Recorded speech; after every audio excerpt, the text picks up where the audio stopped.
ABCIBER foi sediado aqui na USP e foi organizado pelo Centro de Pesquisa Atopos, pela Escola do Futuro, né? E isto deu, a nossa proposta inicial deu a esta edição, primeiro, um formato inovador, e segundo, para ser a 10ª edição, um formato que tentasse também provocar uma reflexão sobre as mudanças na própria área da sabercultura. A ideia foi de apresentar um formato plural, polissêmico, que comunicasse essa dimensão da proposta, do tema dessa 10ª ABCIBER, de hibridação, de ecologia e de conectividade. Então, o primeiro cuidado que nós tivemos é caracterizar o formato como um formato plural, né? Que fosse uma dimensão distribuída de grupos, de eventos, de conteúdos que fosse acontecendo e que desse essa ideia também reticular, de disseminação, de distribuição. Então, ao lado das plenárias, nós pensamos de dar visibilidade, obviamente, ao centro de pesquisa, porque acreditamos que o centro de pesquisa é hoje o único lugar que fica nas universidades de debate, de reflexão e de inovação.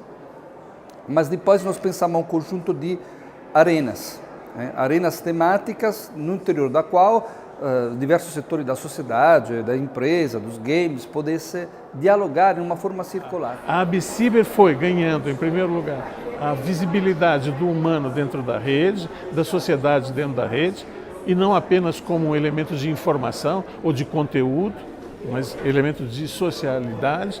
No segundo momento, acho que a técnica foi ganhando visibilidade, mostrando que ela não é intermediária apenas, o suporte para o humano, mas ela é, na verdade, um ambiente mesmo híbrido e que, portanto, deve ser encarado, como eu vou dizer, com uma nova estratégia, não é, cognitiva, que é essa da conexão. Foi muito interessante ver esse processo acontecendo, porque nós víamos as pessoas de fato interagindo umas com as outras, olho no olho, mesmo compartilhando apresentações, enfim, todo tipo de tecnologia móvel que elas tinham disponível.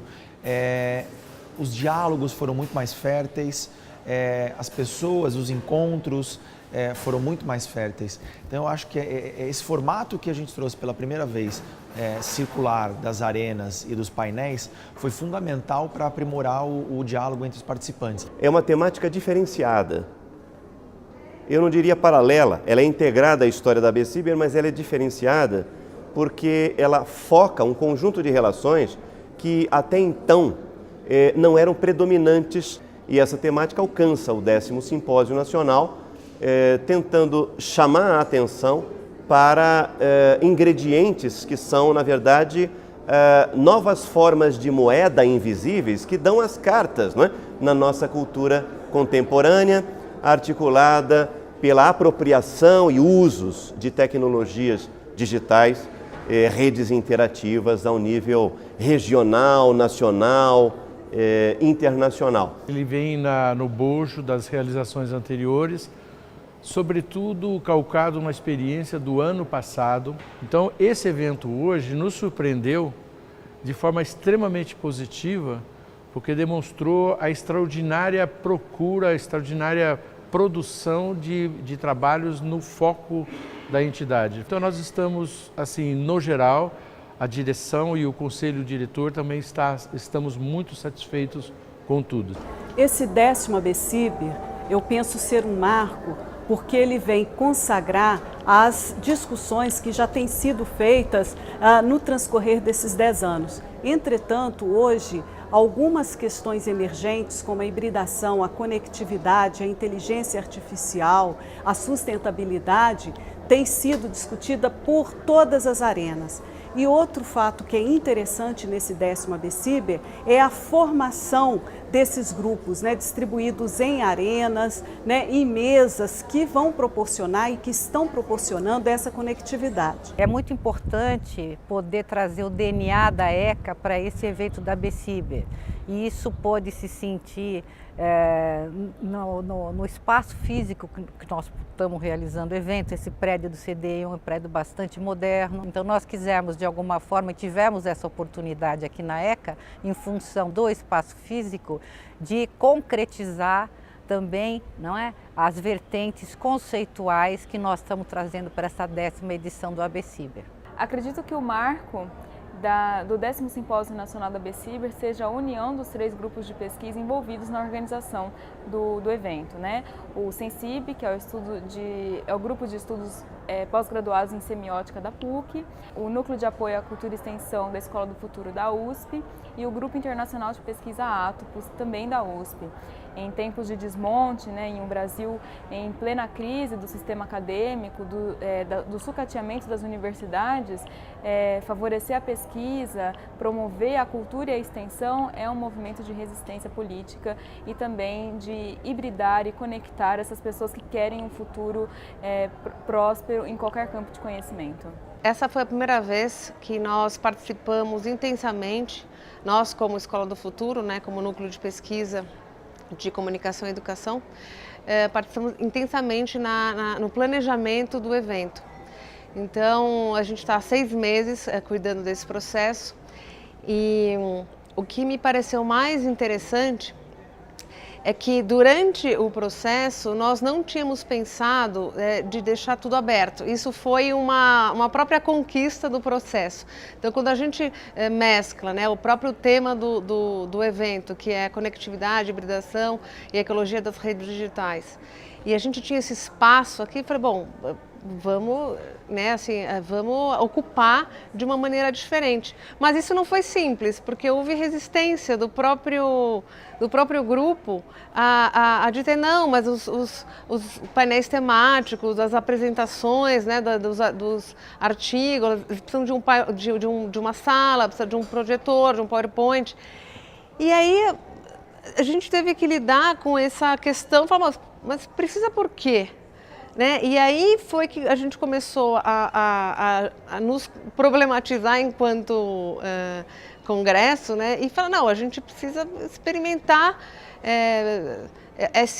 no corpo, né? No corpo do evento, experimentar essa hibridação, experimentar uma espécie de mestiçagem, né? Nos formatos. E o resultado está surpreendente.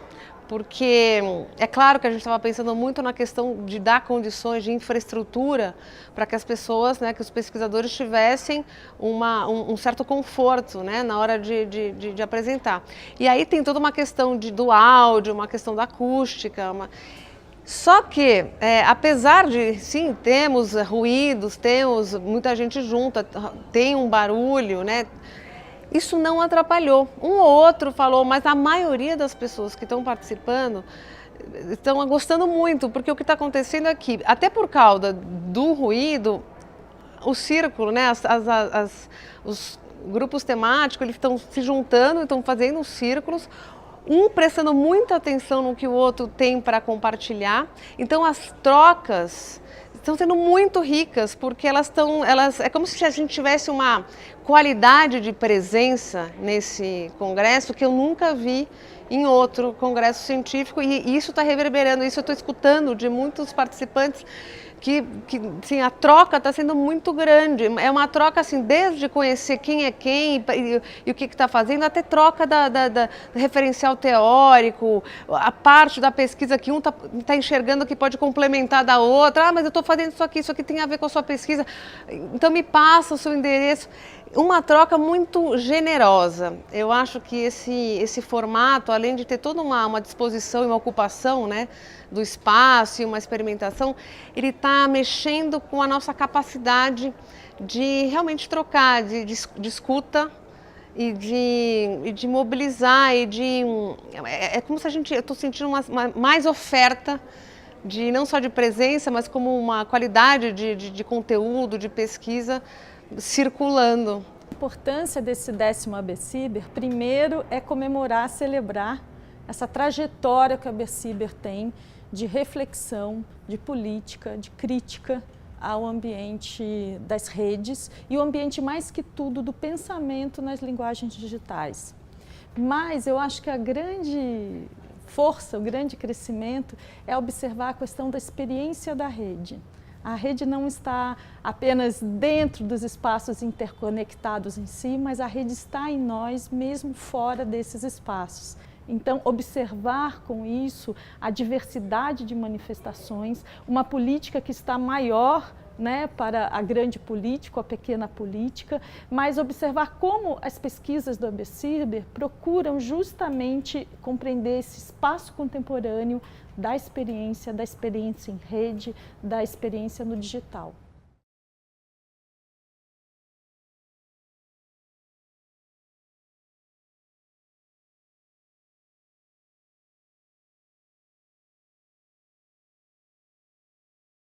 A ABCiber entra em sintonia com uma questão decisiva hoje no Brasil e no mundo, né, que é o debate sobre os meios ambientes, né, e o nosso limite diante, né, enfim, dos territórios também. Né? O digital é a nossa nova terra, mas tem um território aí que está em crise.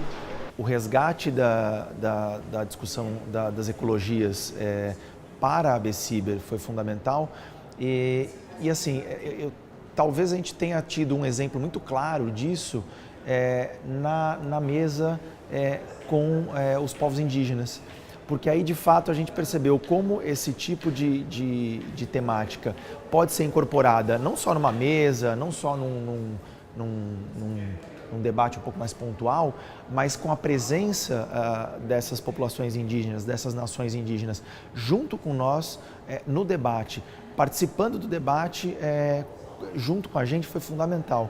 Para a gente é muito importante participar desse encontro, porque é uma forma de nós mostrarmos que estamos realmente em todos os espaços, né?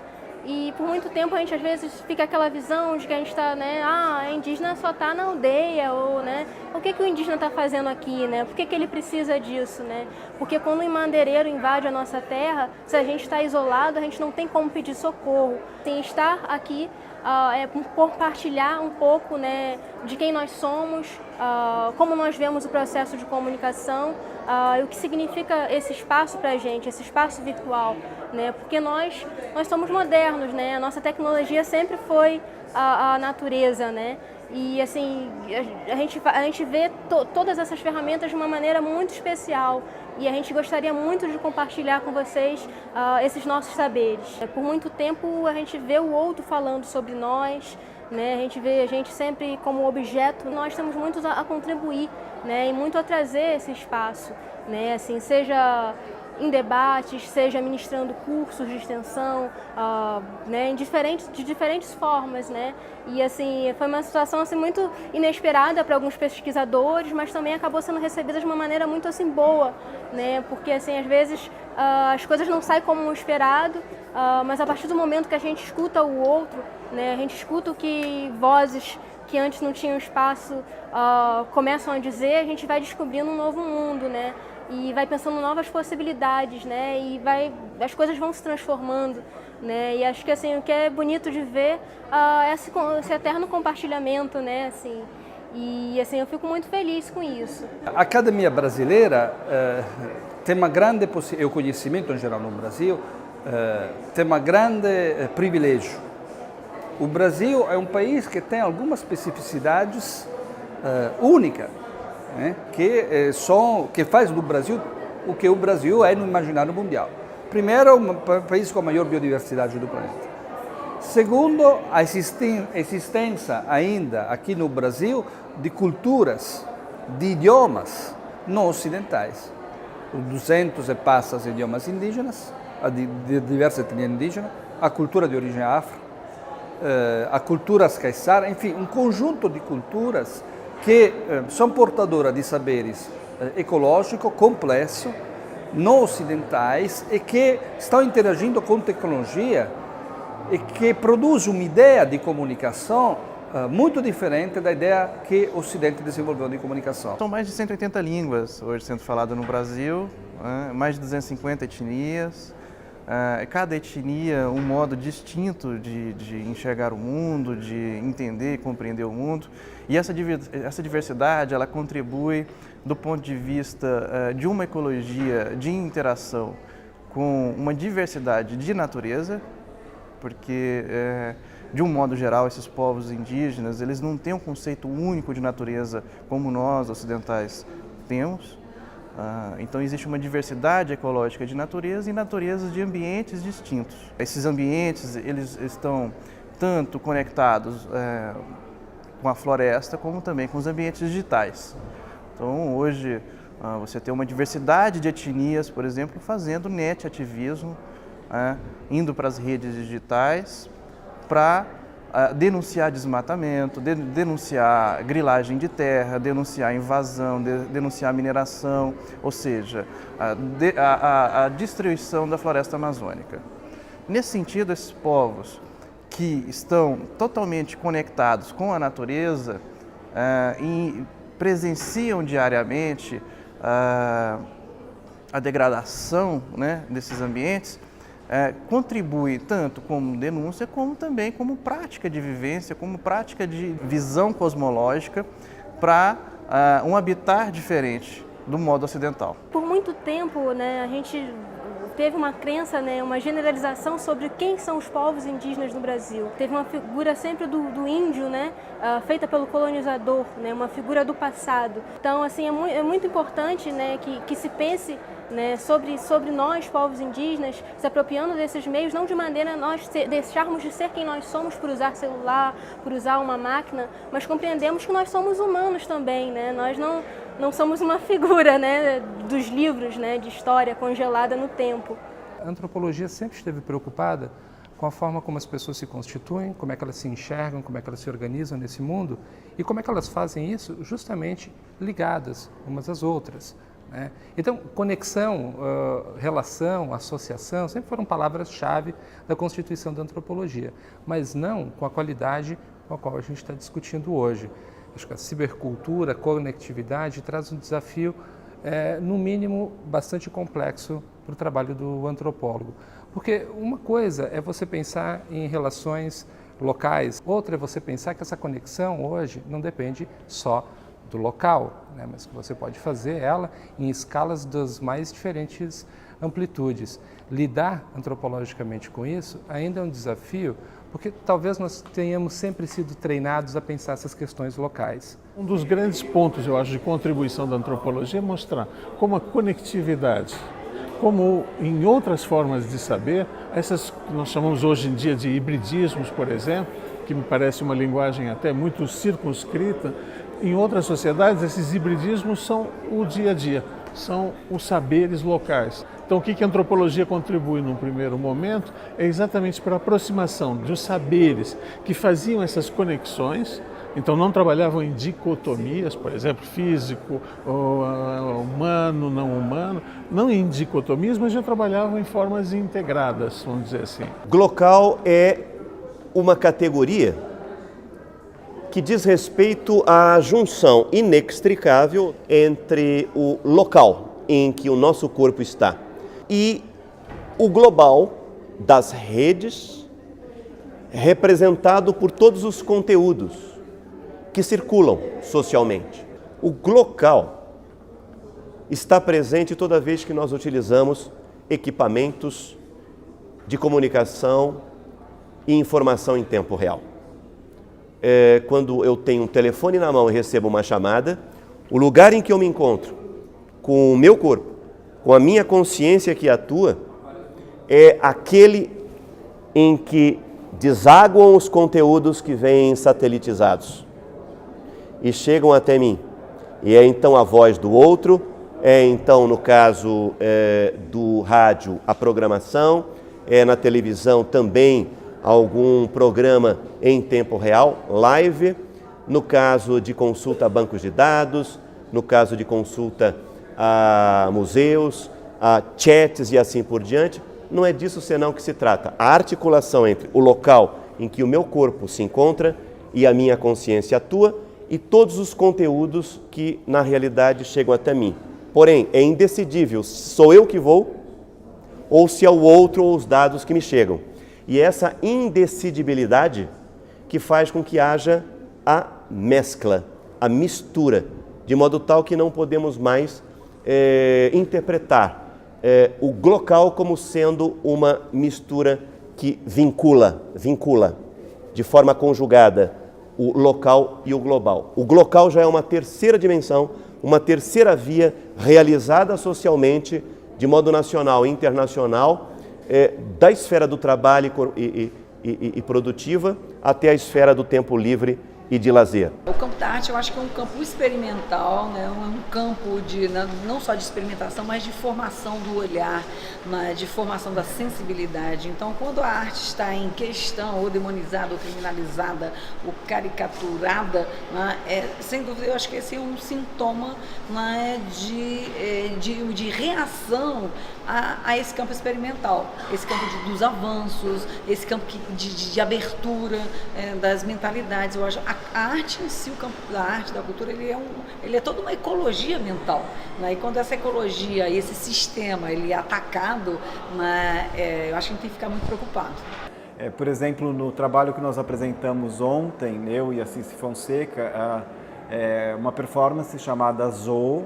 Essa performance ela foi apresentada primeiramente no Centro Cultural da Recoleta, em Buenos Aires. É a primeira vez que ela foi apresentada aqui no Brasil, aqui no ABCIBER. A performance de ontem ela se constitui da seguinte forma: a gente projeta um vídeo com uma colagem de todas essas imagens, que são imagens digitais de diferentes naturezas, né? E essas imagens elas são projetadas em cima de uma construção de caixas que fragmentam as imagens novamente. Então, elas tiram a ideia da bidimensionalidade da imagem e trazem a imagem para um campo tridimensional, né? As imagens acabam deixando um pouco da sua virtualidade, mas incorporando um pouco no próprio corpo dos performers, na própria construção instalativa que é feita com as caixas, né? E durante a performance nós vamos montando e desmontando essas caixas, fazendo gerar novas imagens, desconstruindo as imagens originais, criando outras imagens que por sua vez podem ser compartilhadas novamente por celulares, por outras pessoas, né? E cada vez essa performance se apresenta de uma forma diferente. Essas imagens elas podem se modificar conforme a movimentação dos performers. Então, nesse sentido, acho que a arte antecipa um pouco as tecnologias digitais e a conectividade, no sentido em que ela cria novas realidades, né? Coisas que um dia poderão ser materializadas, não necessariamente da mesma forma, mas ela abre a possibilidade do pensar futuros possíveis. No caso dessa instalação que eu estou trazendo, ela é uma instalação digital, tá? E ela mostra uma forma de você fazer um trabalho de inclusão digital junto a comunidades, junto a escolas de vários locais, desde os lugares mais avançados tecnologicamente, como a Alemanha, Nova Zelândia, que nós estivemos lá, até locais ermos.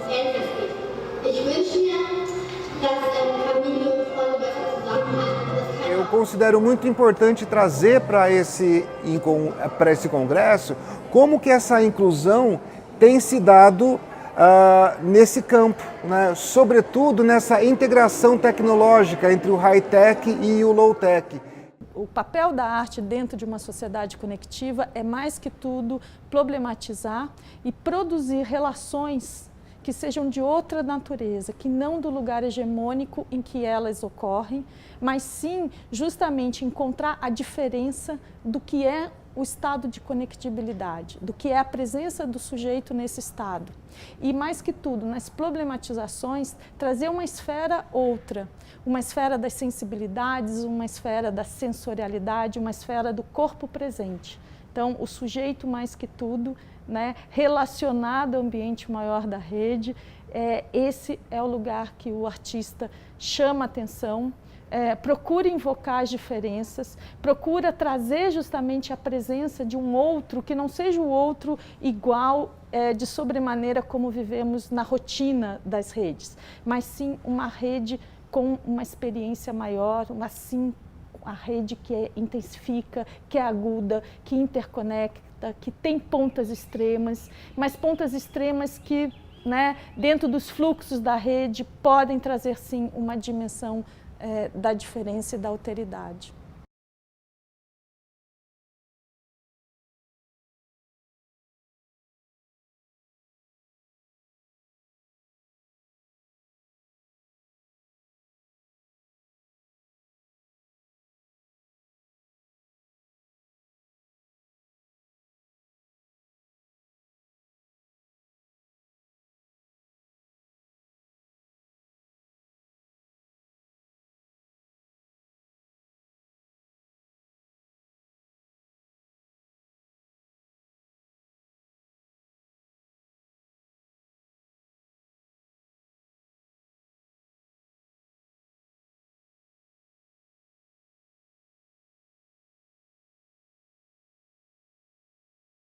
A educação é fundamental, sempre ha sido fundamental, mas hoje é fundamental ainda mais porque temos uma sociedade que está baseada em redes.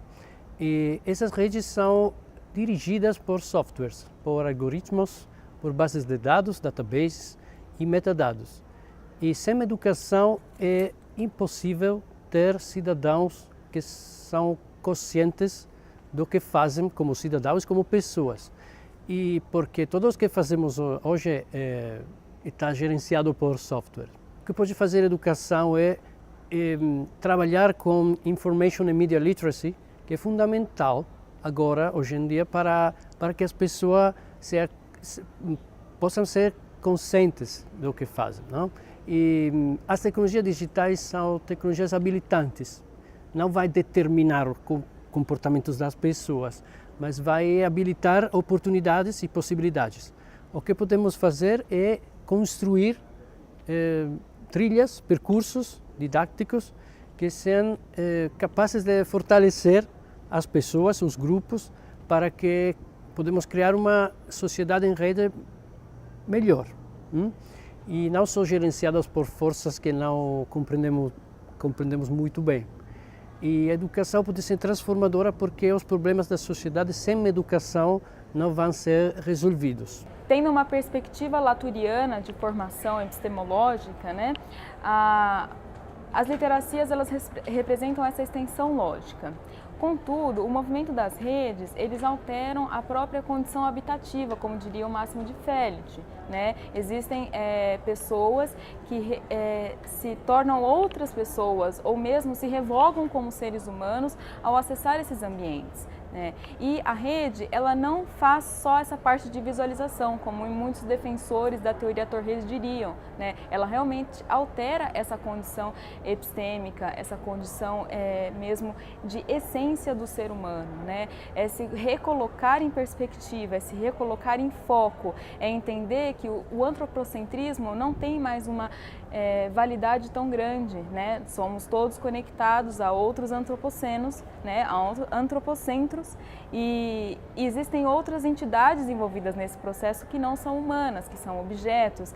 E entender essas dinâmicas, ou mesmo a reticularidade desse processo, é promover um pensamento que entenda as literacias não como um ponto de educação ou um ponto de alfabetização ou letramento que excluam a mídia e a informação como formas conectivas de se pensar, mas é fazer essa hibridação entre esses conceitos. A Escola do Futuro não é uma escola, a Escola do Futuro é um núcleo de apoio à pesquisa, cultura e extensão da Universidade de São Paulo.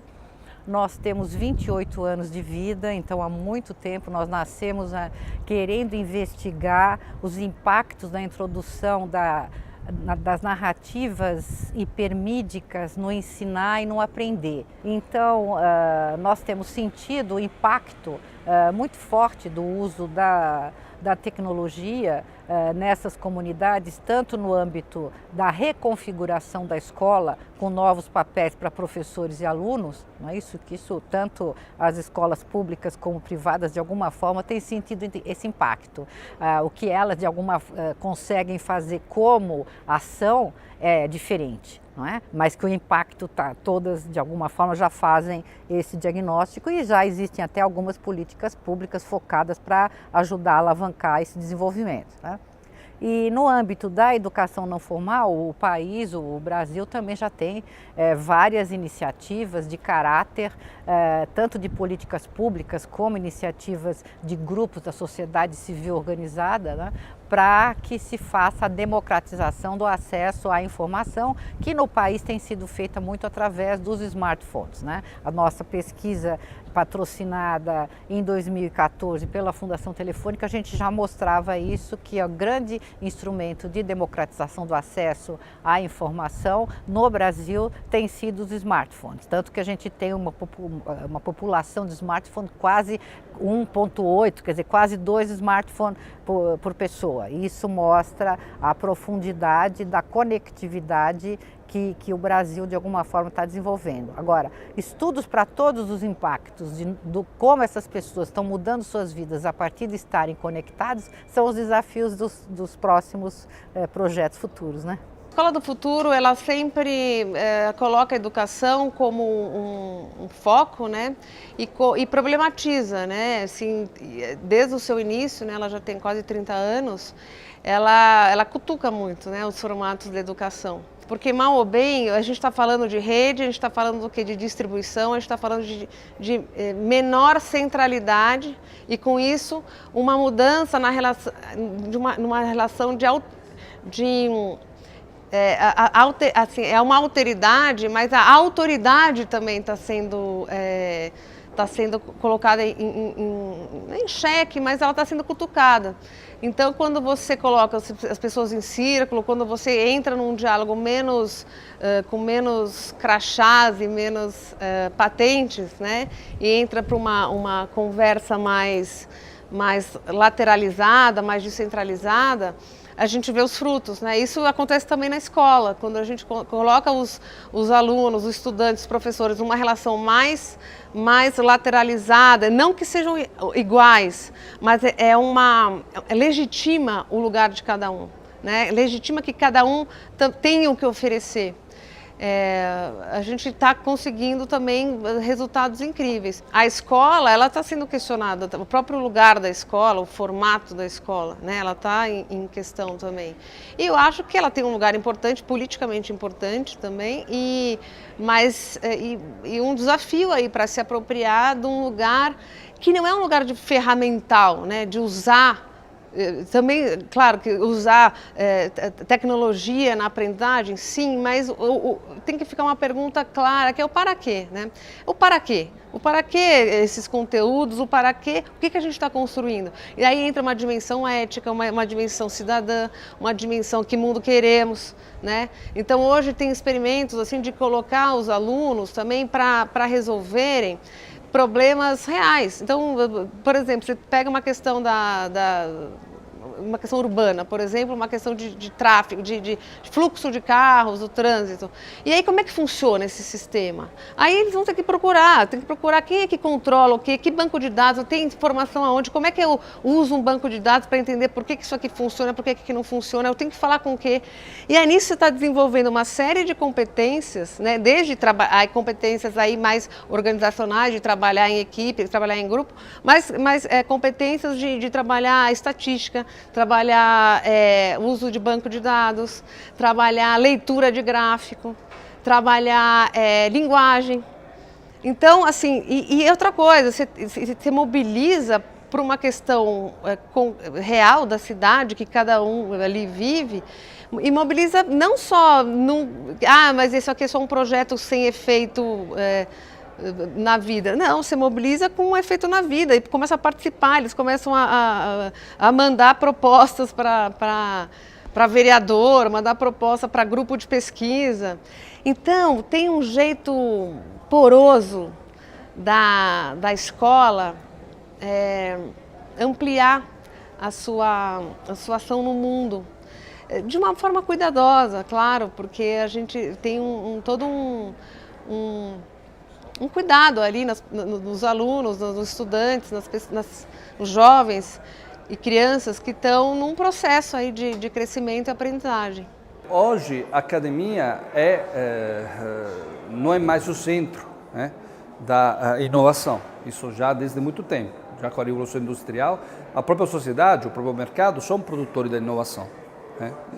Então a academia não é mais o centro de produção de inovação. Pensamos no âmbito da tecnologia, obviamente, o papel do mercado é fundamental. Então, ao meu modo de ver, a relação entre academia e mercado, sobretudo para quem estuda a comunicação, é uma relação obrigatória, é uma exigência epistêmica. Nós não podemos teorizar sem não termos a percepção específica, técnica, das qualidades de inovações e de quem produz essas inovações.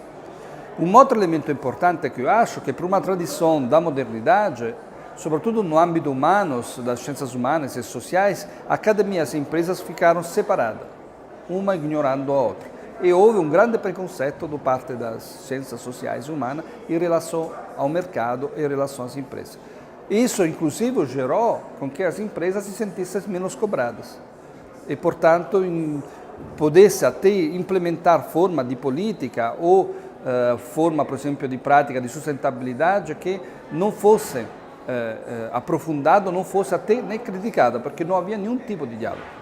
Hoje, com as redes, esses dois mundos estão se conectando, estão se aproximando. Isso é uma boa notícia, porque isso, além de criar espaços híbridos de inovação, pode possibilitar com que a própria academia, para ser externa, possa implementar críticas construtivas às empresas. As empresas hoje têm grande necessidade perante ao protagonismo dos consumidores, perante os protagonismos das redes, elas têm grande necessidade de buscar soluções ou também estratégias que possam minimizar o impacto negativo para elas deste grande protagonismo social. Então elas precisam de um diálogo com a academia. Então hoje é um espaço de encontro que é fértil para os dois. Primeiro para as ciências sociais ou da comunicação, para entender qual é as características específicas do processo de inovação a nível tecnológico. E para as empresas, para poder ter uma visão crítica que questione o próprio agir e que dê ao próprio agir uma dimensão mais social. Olha, o professor Trivinho, o grande patrono, o grande idealizador dessa entidade, ele, por ter uma larga experiência, por ser fundador da mesma, preparou o rascunho e submeteu aos conselheiros uma carta de princípios que tem 12 itens que norteará toda a atividade. Essa carta norteará toda a atividade, é o marco para se pensar as atividades da ABCiber. Algumas são destacáveis, entre elas a descentralização territorial, porque por ter nascido no âmbito da comunicação, também de escola, ela nasceu na cidade de São Paulo, a partir de pesquisadores da cidade de São Paulo, e de um certo jeito ela vem sendo realizada no Sul, aqui no Sul, os eventos, os simpósios foram em São Paulo, Paraná, Rio Grande do Sul e Santa Catarina. E está na Carta de Princípios o desejo, a necessidade de que alarguemos o território indo para outras áreas. Então nós temos esse princípio nesse momento, estamos muito satisfeitos porque temos uma proposta da Universidade Federal do Juiz de Fora, que nos agrada muito, porque vai muito na direção de mudança de locus territorial. E é uma entidade interdisciplinar e ela vem recebendo nesse momento participação de colegas de outras áreas das humanidades e mesmo das ciências sociais, entre eles a educação, a antropologia, a filosofia. Então nós estamos muito satisfeitos porque esses tópicos eles estão muito bem delineados, estão assumidos pela direção e é a carta de compromisso de todas as direções daqui para frente. Então, além disso, estamos pleiteando, estamos pensando na elaboração, na criação de uma revista científica da entidade, porque tem um espaço para isso. Eu mesmo fiz essa proposta 2 anos atrás, ela está tendo repercussão, estou encontrando os colegas da direção que têm simpatia pela mesma história. Vamos resgatar os e-books, que é a memória científica selecionada. Então, nós estamos fazendo muitos esforços de consagrar iniciativas que façam com que a ABCiber ocupe o espaço que existe e que ela é a entidade mais preparada e melhor recortada cientificamente para isso.